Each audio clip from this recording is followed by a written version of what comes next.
This video has been sponsored by DistroKid.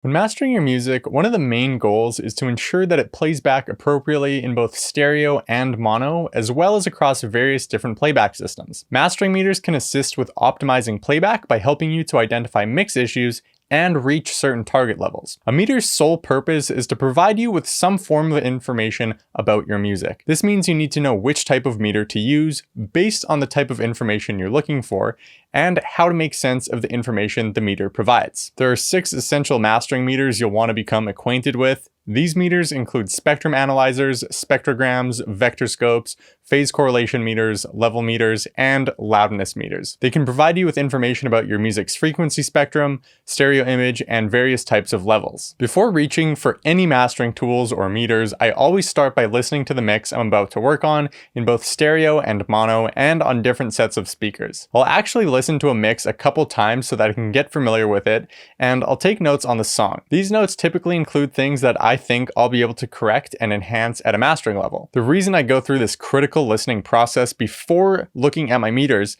is that meters don't have ears, and relying on them too heavily can sometimes influence my mastering decisions in a way that is counterproductive. The mastering meter suite that I use is iZotope's Insight 2, and I've included an affiliate link to it down below. If you make a purchase after clicking on this link, Black Ghost Audio will make a small commission, so it's a great way to help support the channel. Insight 2 includes all of the mastering meters on this list and more. This is by no means the only metering suite available, but it gets the job done and has a clean GUI. I like to place Insight 2 on my stereo bus and keep it open on a secondary computer monitor as I work. This frees up a substantial amount of space on my primary monitor for other tools. The meter I use most often, and the meter that you're most likely already familiar with, is a spectrum analyzer. It's a graph that plots amplitude over frequency. As you play back your song, this graph will continue to update itself as it's fed new material. While this is a relatively simple concept, a quality spectrum analyzer will allow you to view the information in many different ways. Insight 2's spectrum analyzer lets you select how you would like it to process information. Gives you choice between real-time and time averaged. From the average time drop-down menu, you can select real-time, 1 second, 3 seconds, 5 seconds, 10 seconds, and infinity. Smaller averaging times will result in a more dynamic spectrum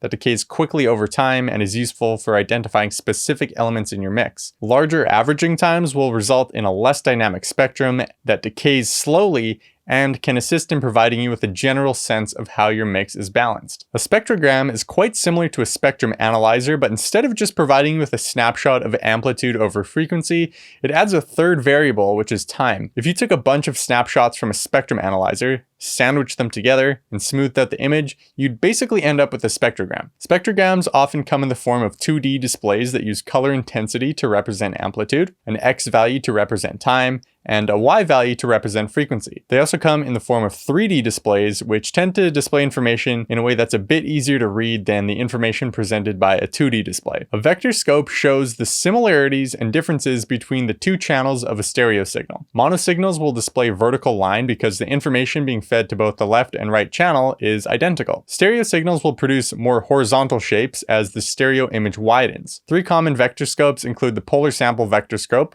polar level vectorscope, and Lissajous vectorscope. A polar sample vectorscope uses a polar coordinate display to plot dots per sample. In-phase signals are represented by patterns appearing within the 45-degree lines, while patterns emerging outside of these lines are out of phase. Keep in mind that not everything in your song needs to be in phase. If something sounds subjectively good in both stereo and mono across various playback systems, then it's okay. Although phase issues can result in a less punchy mix, so be careful about that. A polar level vectorscope uses a polar coordinate display to plot sample averages as rays. Amplitude is represented by the length of the ray, and the stereo image position is represented by the angle of the ray. This type of meter is particularly useful for making sure that elements panned across your stereo field are balanced relative to one another. Sometimes you'll hear a mix that feels heavy to one side because the disproportionate level of an element is drawing too much attention from the listener in that direction. A polar level vectorscope can assist in identifying this type of issue. A Lissajous vectorscope uses an oscilloscope display to plot per sample dots. A vertical pattern indicates that the left and right channels are similar to one another, while horizontal patterns indicate the left and right channels are different from one another. This is yet another way to view the stereo image of your audio signal over time. Perhaps the simplest way to tell if you have phase correlation problems is through the use of a phase correlation meter. This meter displays a line line with a +1 on one end and a -1 on the other end. There's a dot that moves along this line, and the closer it sits to +1, the more in phase your signal is, while the closer it lies to -1,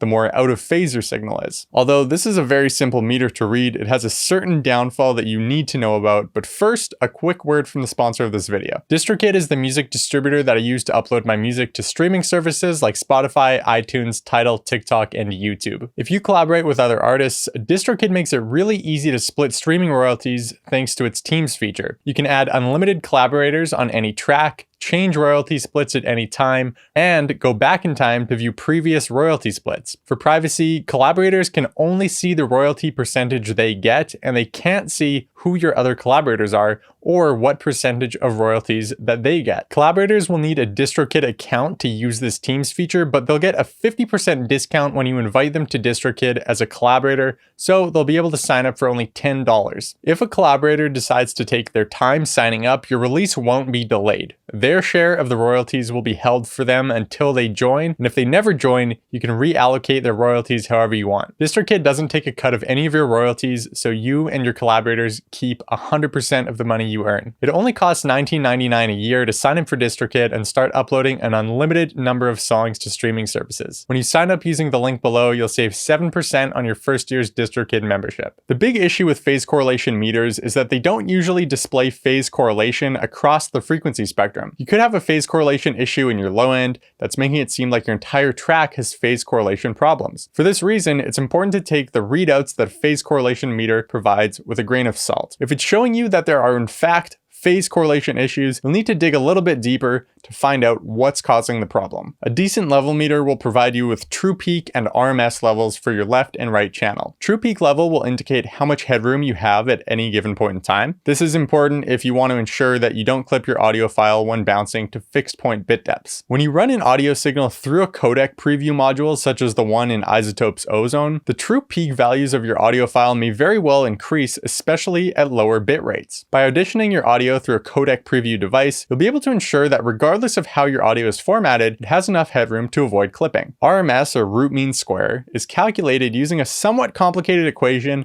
that provides what is generally accepted as average peak level. The greater this number, the more dynamic your track, and the smaller this number, the less dynamic your track. If you wanted to measure the loudness of a song, you used to use an RMS meter. However, there are meters that provide a better representation of loudness now, so RMS meters aren't quite as popular anymore. A loudness meter displays perceived loudness. If two different songs are both hitting -18 LUFS on a loudness meter, you're probably going to perceive them as just as loud as one another. While this scale is extremely useful for setting target levels that are used to achieve perceived loudness consistency between songs on albums, it's also helped to combat the loudness wars. Before streaming services began normalizing the level of songs, mastering engineers were attempting to increase the perceived loudness of many songs as much as possible. This is because people perceive sounds that are louder as better. It's actually for this very reason that streaming services began normalizing songs in the first place. With people sacrificing audio quality for loudness, a very unpleasant listening experience arose for music consumers. One of the main issues consumers were experiencing